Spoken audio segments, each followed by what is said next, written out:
कौशलेश दशरथ के जाए। हम कौशल्या पुत्र दशरथ नंदन दशरथ पुत्र हम राम हैं, ये हमारे भैया लक्ष्मण, यहाँ हरि निश्चर वैदेही, यहाँ हमारी पत्नी का हरण एक राक्षस ने किया है, हम उसी की खोज कर रहे हैं। हनुमान जी समझ गए ये तो भगवान है, चरणों में गिर पड़े, गिरी रहे, पड़े रहे। पर राम जी ने हनुमान जी को उठाया नहीं, गले लगाया नहीं। क्यों? क्योंकि हनुमान जी ब्राह्मण के रूप में है और उनका यथार्थ रूप है बंदर का, और बने क्या है पंडित जी। भगवान बोले तुम्हारे स्वरूप में कपट है, इसलिए राम जी खड़े रहे। हनुमान जी अपने से उठ गए और क्षमा मांगी, हे प्रभु मुझे माफ कर दो, क्षमा कर दो, मैं आपको पहचान ना पाया। और अपने यथार्थ रूप में आए, और जब आए तो बिना देर लगाए मेरे राम ने गले से लगा लिया श्री हनुमान जी को, और ये गले से लगाकर ये मैसेज दिया कि मैं ये नहीं चाहता कि तुम योगी बन जाओ, मैं ये नहीं चाहता कि तुम पंडित हो जाओ, मैं ये चाहता हूं तुम जैसे हो वैसे ही मेरे शरण में आ जाओ, मेरे हो जाओ। तुम बंदर हो तो बंदर रहो, पर मेरे बन के रहो। तुम राक्षस हो तो राक्षस भी मेरे बन के रहो। भगवान ने राक्षस, अब प्रहलाद जी कौन है? सबसे बड़े राक्षस वंश के प्रहलाद जी, हिरण्यकश्यपु राक्षस, निश्चर वंश के राक्षस वंश के श्री प्रहलाद जी। प्रहलाद जी भगवान के हो गए तो आज भी प्रहलाद जी का नाम बड़े सम्मान आदर से लिया जाता है। विभीषण जी कौन है? रावण के भाई,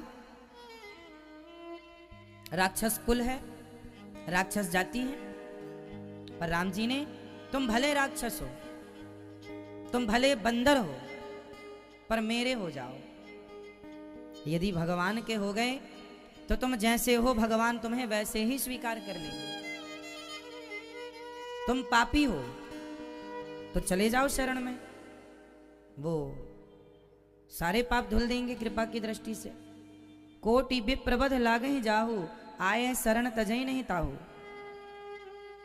करोड़ों ब्राह्मणों की हत्या करने वाला पापी भी यदि मेरी शरण में आता है, भगवान कहते हैं, तो मैं उसे क्षमा कर देता हूं। तुम पापी हो तो कोई बात नहीं, हो तो जाओ शरण में, कहो भगवान से, हे प्रभु हम आपके हैं, हे गोविंद हम आपके हैं, हमें स्वीकार कीजिए। जब आप कहेंगे प्रभु हम आपके हैं, हमें स्वीकार कीजिए, तो भगवान आपको स्वीकार रखी हो ताहि प्राण की नाई। जो भगवान का हो जाता है उसे भगवान अपने प्राणों की तरह रखते हैं। भगवान का बनना बहुत आसान है, बस कोई बन जाए। गोपियां भगवान की हो गई, जब भगवान गए छोड़कर, सारी गोपियां भगवान के लिए रो रही हैं। भगवान को अपनी गोपियों की जब याद आई तो भगवान ने उद्धव जी से कहा, जाओ हमारी गोपियों को समझाओ। जब भगवान कृपा करते हैं ना, तो भगवान अपने आप को जना देते हैं। आप जितने लोग यहाँ वृंदावन धाम आए हैं, आप आए नहीं हैं, आपको बिहारी जी ने बुलाया है। कहते हैं बिहारी जी की महफिल को बिहारी जी सजाते हैं, और वृंदावन वही आते हैं जिन्हें बिहारी जी बुलाते हैं। आप आए नहीं हैं, आपको बिहारी जी ने बुलाया है।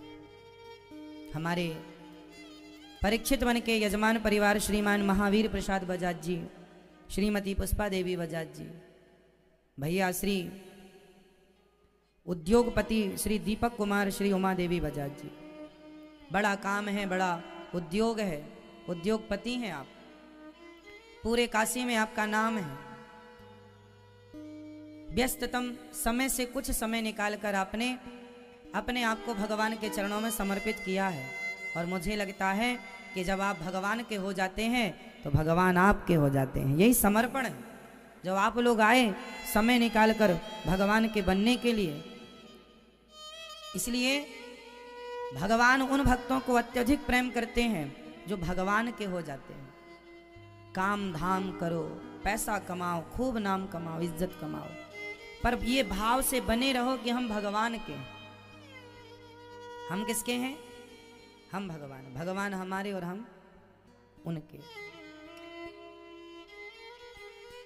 ऐसे हमारे भैया श्री दीपक जी अभी कह रहे थे कि भागवत जी ने 21 पीढ़ी तो तारी, जीते जी हमें कृतार्थ कर दिया। ये सत्य है कि भागवत श्रवण करने के बाद आप भागवत सुनने के पहले जैसे थे, सुनने के बाद वैसे नहीं रहते, आप बदल जाते हैं। आपका चित्त शुद्ध हो जाता है और निर्मल मन जन सो मोहि पावा, मोहि कपट छल छिद्र न भावा। जब हृदय शुद्ध होता है तो उस मन के मंदिर में भगवान जाकर के विराजित हो जाते हैं, विराजमान हो जाते हैं। तो ये मन के मंदिर में भगवान को बिठाने का कदम है ये आपका प्रथम कदम। अब बस इसी रास्ते पर प्रेम से भगवान की ओर बढ़ते चलिए, सत्संग छोड़िए मत। श्री मनोज कुमार जी, श्री संगीता बजाज जी, श्रीमान श्याम सुंदर अनुराधा बजाज जी, श्रीमान राजेश कुमार, कुसुम अग्रवाल जी, समस्त बजाज परिवार और उनके साथ आए अतिथिगण, सभी परिवारी सदस्य जो यहाँ नहीं आ पाए सो टीवी पर सुन रहे भक्तजन, प्रिय भक्तों, श्री पुष्पा देवी मैया जी ने और श्री महावीर जी ने बड़ा पुण्य किया होगा आप लोगों ने, तब आपको ऐसी संतान की प्राप्ति हुई, क्योंकि पुत्र भी पुण्य से मिलते हैं, है ना, और माता पिता भी पुण्य से मिलते हैं। तो आपके माता पिता बड़ भागी हैं जिन्होंने इतने पुण्य किए। कहते बाढ़े पूत पिता के धर्मा, यदि पुत्र तरक्की कर जाए, बच्चे सही रास्ते पर सही संस्कारों पर चलने लग जाएं, तो यह माता पिता के पुण्य प्रभाव से ही तरक्की होती है। पूर्वजों के आशीर्वाद से ही ये तरक्की संभव है। कई बार लोग बहुत नाम कमा लेते हैं, बहुत, जो लोग सारी जिंदगी में ना कमा पाए वो आप कुछ ही वर्षों में प्राप्त कर लेते हैं। तो यह सिर्फ आपकी मेहनत नहीं होती, आपके साथ आपके अच्छे कर्मों के साथ आपके पूर्वजों की और भगवान की विशेष कृपा होती। तो यह भगवान की कृपा मानना चाहिए, माँ बाप का आशीर्वाद मानना चाहिए। और ऐसे श्रवण जैसे मैया बता रही थी कि हमारा बड़ा पुत्र भैया दीपक जी तो राम है, बाकी पुत्र श्रवण की तरह, हमारे सभी पुत्र श्रवण की तरह सेवा करते हैं, राम की तरह। जैसे राम जी अपने माता पिता का हर वचन का पालन करते थे, ऐसे ये करते हैं। तो ऐसे पुत्र भी इस कलयुग में जिससे मिल जाएं वो माँ बाप अमीर हैं। तो भगवान आपको सदा सुखी रखें, यही मंगल कामना है कि आपका ये प्रेम बना रहे और आप यूं ही खूब नाम कमाएं, सम्मान पाएं और भगवान की कथाओं से भगवान से जुड़े रहें। भैया जी कह रहे थे कि वृंदावन में कथा हो गई, अब काशी में भी कराने का मन धीरे धीरे हो रहा है। अब जब भगवान चाहेंगे तो काशी की पावन धरा पर भी कथा होगी। तो ये ठाकुर जी की कृपा, हमसे जितना भगवान पुण्य कराएं, हमें इस योग भगवान ने, यदि देखो जब आप किसी को भरपेट भोजन कराएं तो हम ये ना सोचें कि हमने भोजन कराया, हम ये सोचें कि हम भगवान की कितनी कृपा है भगवान की, कि भगवान ने ये काम किसी और से भी करा सकते थे, पर भगवान ने ये काम हमसे कराया, ये बड़ी कृपा है ठाकुर जी। तो ये भगवान, आप रो रहे हैं,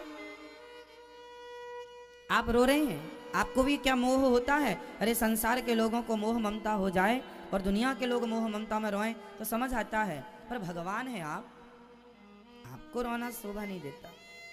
भगवान बोले क्या बताऊं उद्धव, यदि वो गोपियां हमारे लिए नहीं रोएंगी तो हम भी नहीं रोएंगे।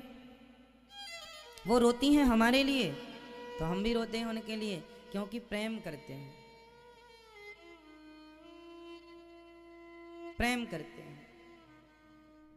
उद्धव जी बोले गोपियां हमसे बहुत प्रेम करती हैं।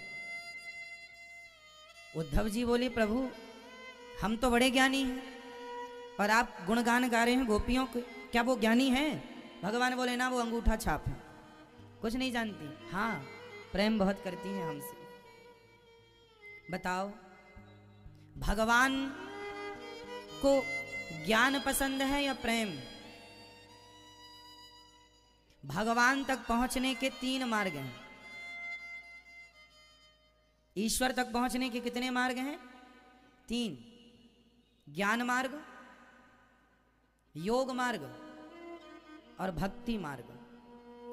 तो योग मार्ग और ज्ञान मार्ग ये दोनों एक ही हैं, क्योंकि योग मार्ग भी ज्ञान मार्ग है, वो भी एक ज्ञान है। तो अब हम इन्हें तीन ना करके दो में समझते हैं। ईश्वर तक पहुंचने के दो मार्ग हैं, भक्ति मार्ग और ज्ञान मार्ग। ठीक है, अब आपसे मैं सवाल करूं कि इन दोनों मार्ग में, ज्ञान मार्ग और भक्ति मार्ग में श्रेष्ठ मार्ग कौन सा है? तो आपका उत्तर क्या होगा? आपका भगवान तक पहुंचने के लिए कौन सा मार्ग श्रेष्ठ है, ज्ञान मार्ग या भक्ति मार्ग? आप बताओ, आप बताइए, आप बताइए, ज्ञान मार्ग श्रेष्ठ या भक्ति मार्ग? अब मैं इसमें अंतर बता दूं आपको, जल्दी समझ नहीं आएगा। पीछे वाले बताओ कौन सा मार्ग श्रेष्ठ है? हाँ, पहले यह समझना जरूरी है कि ज्ञान मार्ग क्या है और भक्ति मार्ग क्या है, इसे और डीप समझते हैं। ज्ञान मार्ग है बंदर के बच्चे जैसा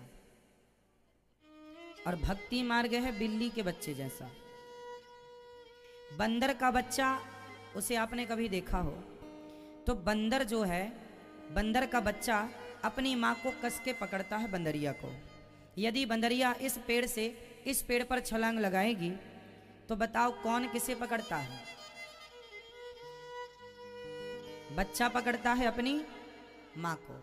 यदि बच्चे की पकड़ कम हो गई, कमजोर हो गई तो गिरने की संभावना है, क्योंकि बंदर का बच्चा माँ के अधीन होता है, वो अपनी माँ को ही पकड़ता है, लटक जाता है, उसका पेट पकड़ के देखा होगा आपने। तो जो बंदर का बच्चा है उसने अपनी माँ को पकड़ा है, मतलब वो ज्ञानी है कि ज्ञान के बल से माँ को पकड़ा है। पर ज्ञान के बल पर एक रिस्क है। रिस्क ये है कि यदि ज्ञान का जरा घमंड आया तो पकड़ कमजोर हो जाएगी और आपके गिरने की संभावना। रावण जैसे ज्ञानी, रावण जैसा ज्ञानी कौन होगा? रावण जैसे ज्ञानी क्यों गिर गए? क्योंकि ज्ञान का घमंड था, अभिमान था, इसलिए पतन हो गया। तो ज्ञान में पतन की संभावना है। ज्ञान भगवान तक तो पहुंचाता है, पर अभिमान हो गया तो गिरने की संभावना। अब भक्ति मार्ग समझो क्या है? बिल्ली का बच्चा। आप में से कितने लोग बिल्ली के बच्चे को देखे हैं? जब बिल्ली अपने बच्चे को जन्म देती है तो बिल्ली के बच्चे की आंखें खुली होती हैं कि बंद होती हैं? बंद होती हैं। कितने दिन में खुलती हैं आंखें? बिल्ली के बच्चे की आंखें 7 दिन में खुलती हैं। आप भी 7 दिन की कथा सुनेंगे तो आपकी भी आंखें खुल जाएंगी। बिल्ली के बच्चे की आंखें भी 7 दिन में खुलती हैं। अच्छा, बिल्ली अपने बच्चे को 7 घर घुमाती है। आपने कभी बिल्ली को, उसके बच्चे को इस घर से उस घर जाते देखा? बताओ, बिल्ली, बंदर में तो बच्चे ने मां को पकड़ा, पर बिल्ली के साथ कौन पकड़ता है? बच्चा मां को या मां बच्चे को? बताओ कौन? यहां बिल्ली पकड़ती है अपने बच्चे को। कहां पकड़ती है बच्चे की? कहां पकड़ती है? उसकी गर्दन। देखा आपने? बिल्ली अपने बच्चे को पकड़ती है, बंदर अपनी मां को पकड़ता है और बिल्ली अपने बच्चे को पकड़ती है। समझिएगा, एक ने मां को पकड़े। बताओ, सबरी कौन सी ज्ञानी थी? सांचे मन के मीता रघुवर, सांचे मन के मीता। कब शबरी काशी को धाई, कब पढ़े आई गीता।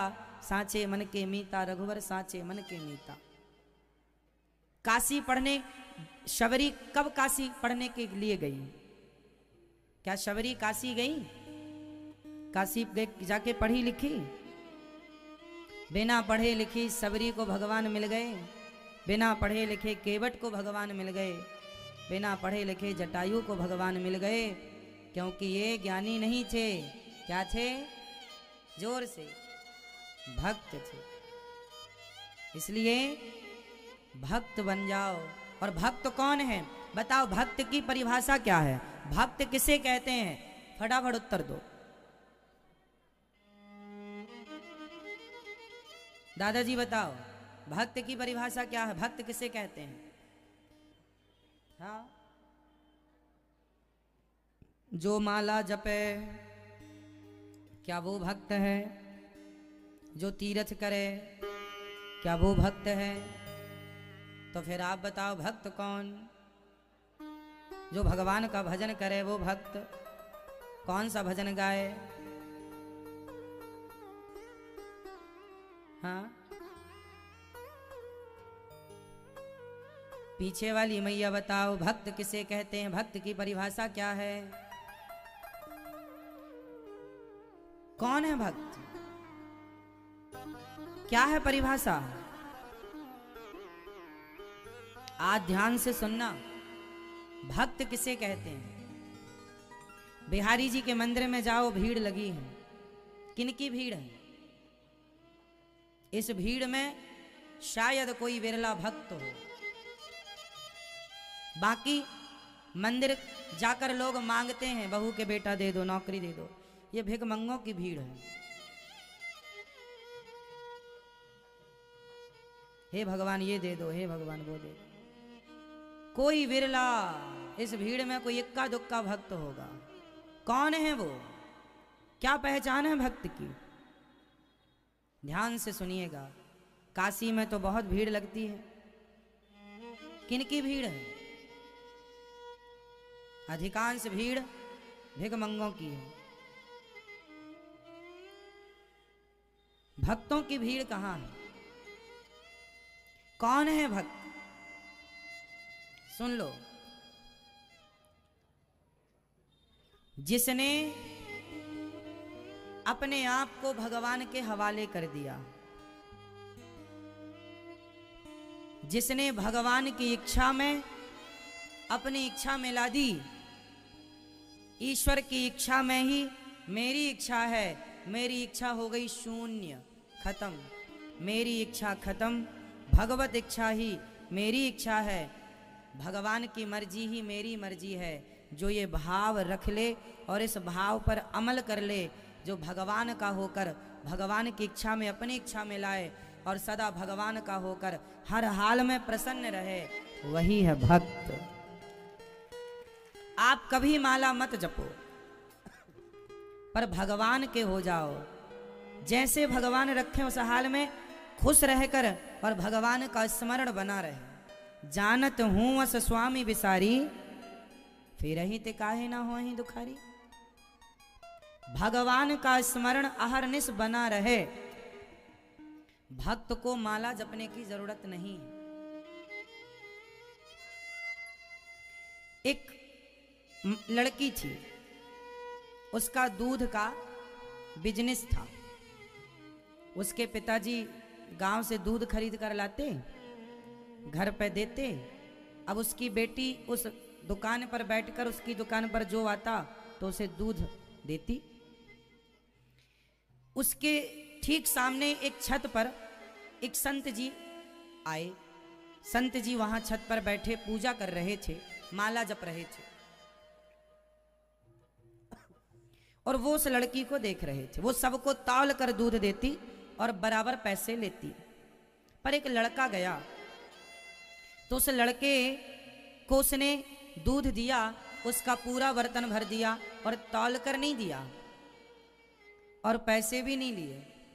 तो महात्मा जी को बड़ी उत्सुकता हुई, दौड़े दौड़े गए, कहा अरे बेटी, तू सबको तौल कर दूध देती है, सबसे पैसा लेती है, पर तूने इस आदमी को दूध बिना तौले दिया और बिना पैसे लिए तूने दूध दे दिया।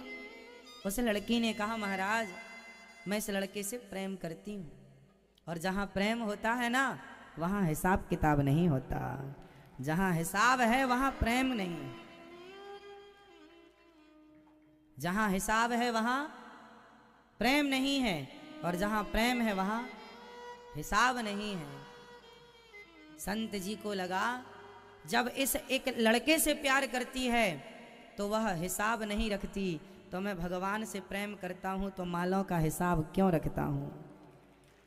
मैंने 11 ही माला करना है, ये हिसाब क्यों?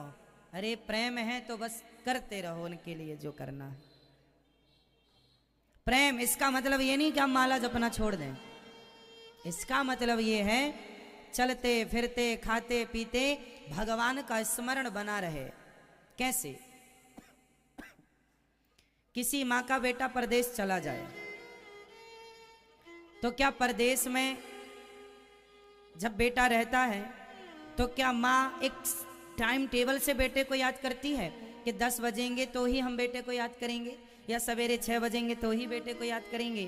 अरे जिस माँ का बेटा परदेश होता है, माँ हर समय खाते पीते उठते बैठते सोते जागते किसे याद करती है? अपने पुत्र को, है ना? जैसे एक माँ हर काम करते हुए अपने बेटे को याद करती, जहां जाएगी तो चर्चा भी किसकी करेगी? बोलो, बेटे की क्यों करेगी? क्योंकि वह पुत्र से प्रेम करती है। आप जिससे प्रेम करते हैं ना, आप उसकी बातें सबसे ज्यादा करते हैं। यदि आप भगवान की बातें ज्यादा करते हैं तो आपको भगवान से प्रेम है, और आप दुनिया की बातें ज्यादा करते हैं तो आपको दुनिया से प्रेम है। इसलिए भगवान का भक्त वो है जो काम सारे करे, सब कुछ करे, पर भगवान का स्मरण बनाए रखे पल भर के लिए। जैसे दिल धड़कना नहीं भूलता, ऐसे आप भगवान को ना भूलें। हे नाथ, मैं आपको कभी भूलूं नहीं। ये भक्त की पहचान है। भक्त हमेशा, आप लोग टेंशन में चले जाते हैं, कई लोग तो डिप्रेशन में चले गए, डिप्रेस हो गए, पागल हो गए। कौन है ये लोग?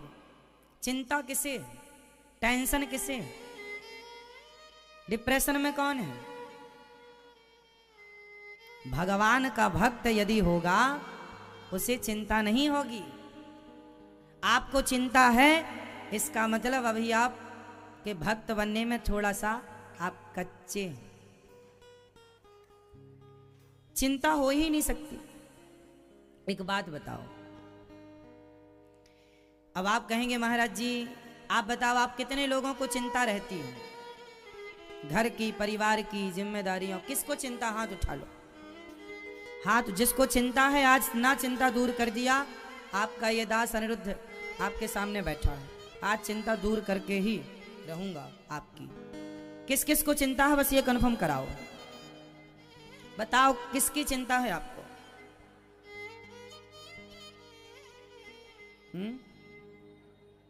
घर परिवार की, ठीक है। आपको किसकी चिंता है? आपको किसकी चिंता है? पड़ोसियों की, परलोक सुधारने की। आपको, आप सबको चिंताएं हैं, पर आपके सामने दास अनिरुद्ध बैठा, हमें कोई चिंता नहीं है। क्यों? कारण क्या है? आप ये बताओ। आप सोचते बहुत हैं, चिंता करते हैं, ये काम होगा कि नहीं, बेटी का विवाह होगा कि नहीं, कब होगा, कैसे होगा। ये बताओ, चिंता करने से क्या होगा? ये बताओ, आपके चाहने से क्या होता है? आपके चाहने से क्या होता है? भैया बताओ, आपके चाहने से क्या? मैं ये बताओ, आपके चाहने से क्या होता है? यदि आपके चाहने से कुछ होता तो आप तो कितनी बार चाह चुके कि हम भी प्रधानमंत्री होते। फिर आपके चाहने से होता तो आप हो जाते। आप तो चाहते हैं कि हम भी IAS अफसर बन जाएं, हम भी ये बन जाएं, हम भी वो बन जाएं, पर आपके चाहने से क्या हुआ? कुछ हुआ? और सारी जिंदगी चाहते रहो तो क्या होगा? आपके चाहने से ना कुछ हुआ था, ना हुआ है, ना कभी होगा। होगा वही, हुई है सोई जो राम रची राखा। तुम्हारी चाहत पूरी कभी नहीं होगी, तुम्हारे बाप दादों की भी नहीं भाई। इसलिए समझदार वो नहीं है जो अपनी इच्छाएं रखे। इसलिए तो कह चुका मैं पूर्व में ही कि अपनी इच्छाएं भगवान में समर्पित कर दो, और अपनी इच्छा कभी पूरी होती ही नहीं। जब होनी नहीं तो इच्छा करने से फायदा क्या। इसलिए भगवान की इच्छा पूरी होगी तो जो प्रभु आपकी इच्छा हमारी इच्छा वही है, हमारी अपनी कोई इच्छा नहीं। तो ये जो चिंताएं हैं आपको, बेटी का विवाह कब होगा, तुम प्लानिंग करो कल की। आपको क्या करना है, कल की क्या करना है, प्लानिंग करनी है। आप प्लानिंग नहीं करते, आप कल की चिंता करते हैं।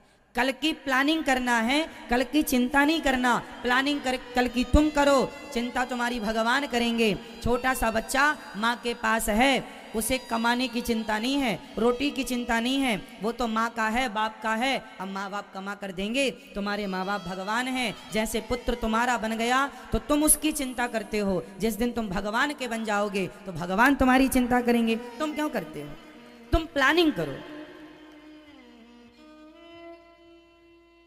बेटी का विवाह कब होगा, तुम्हारे चाहने से या भगवान के चाहने से। हाँ, तुम प्लानिंग करो, लड़के की खोज करते रहो, 2 पैसे जोड़ते रहो, प्लानिंग करो। चिंता करने का नहीं, चिंता और प्लानिंग अलग अलग चीज है। बोलो हाँ या ना, अंतर समझिए इन दोनों में। आप लोग प्लानिंग बिल्कुल नहीं करते, कल की चिंता पूरी करते हैं। चिंता करने से आप परेशान होते हैं, फिर डिप्रेशन में चले जाते हैं। इसलिए क्या करेंगे और क्या नहीं करेंगे, कल की क्या करेंगे, प्लानिंग कीजिए, भविष्य की प्लानिंग कीजिए। चिंता इसलिए मत करो क्योंकि आपके चिंता करने से, आपके सोचने से कुछ होना नहीं है। होना है, कई बार हमारा चाहा नहीं होता, क्योंकि जो हम चाहते हैं हो सकता है गलत हो, भगवान जो चाहते हैं वो सही है। मैया,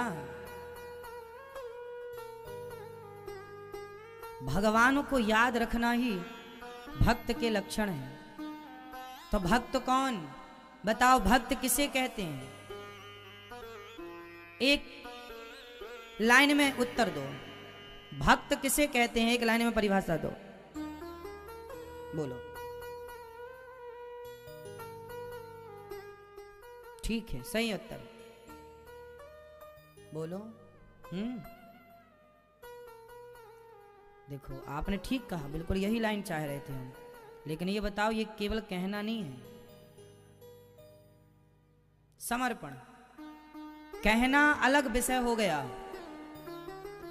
करना है अपने को। ये दास अनिरुद्ध आपके सामने बैठा है, हमें चिंता नहीं है, क्योंकि चिंता वो लोग करते हैं जो ये मानते हैं कि मैं कर रहा हूं, और जो ये मानते हैं कि सब भगवान कर रहे हैं, वो चिंता किसकी करेंगे बताओ। आपको चिंता इसलिए है क्योंकि आपने अपने आप को कर्ता मान रखा है, जबकि कर्ता किसे मानना है? करते हो तुम कन्हैया, मेरा नाम हो रहा है, मेरा आपकी कृपा से। अपने आप को कभी कर्ता ना मानो। भक्त जो होगा वो कर्ता ना मानेगा अपने आप को। भक्त किसे कहते हैं? जो अपने आप को कर्ता ना माने वो भक्त है। जैसे आपने कहा मैंने ये किया, मैं ये करता हूं, मैं बच्चों का पालन करता हूं, मैं परिवार का। बताओ आप कितने लोग ऐसे हैं, आप बताओ आप कितने लोगों को भोजन कराते हैं, कितने लोगों को रोटी खवाते हैं? बताओ आप कितने लोगों को भोजन कराते हैं? बताओ आप कितने लोगों का पालन करते हैं? अच्छा ये बताओ, बच्चों का और पति का। आप बताओ आप कितने लोगों का पालन करते हैं? आप बताओ आप कितने लोगों का पालन करते हैं? आप बताओ आप कितने लोगों का पालन करते हैं? फटाफट बताओ आप, पीछे वाली मैया, आप कितने लोगों का पालन करती हो? कई बार ये सवाल जब पूछा जाता है तो लोग ये कहते हैं अक्सर, हम 2 लोगों का, 4 लोगों का, 6 लोगों का पालन करते हैं। ये सारे उत्तर गलत हैं। सही उत्तर ये है कि हम स्वयं भगवान के अधीन हैं और हमारा पालन खुद भगवान करते हैं। जब हम ही भगवान के आश्रित हैं तो हम ये कैसे कहें कि हमारे आश्रित कोई है? हम भगवान के हैं और भगवान हमारा पालन करते हैं। भगवान की दी रोटियां हम खाते हैं। अपने आप को कर्ता ना करो, सब करना सब है आपको। दुकान चलाओ, फैक्ट्री चलाओ, पैसा कमाओ, खूब काम करो, पर अपने आप को कर्ता ना मानो। बात समझ में आ रही है या और स्पष्टता से समझाऊं? है ना? अर्जुन को घमंड हो गया था, मैंने महाभारत जीता, मैंने पितामह की छाती छलनी की, मैंने कर्ण को मारा, मैं धनुर्धर गांडीव धारी। जब महाभारत पूरा हो गया तब भगवान पांडवों को लेकर के बर्बरीक जी के पास गए।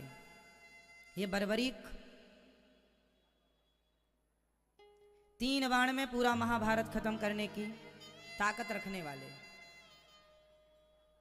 3 बाण नहीं साहब, एक ही बाण में, एक बाण में मैं पूरा महाभारत समाप्त कर दूंगा। भगवान ने पीपल का पत्ता पांव के नीचे दबाया,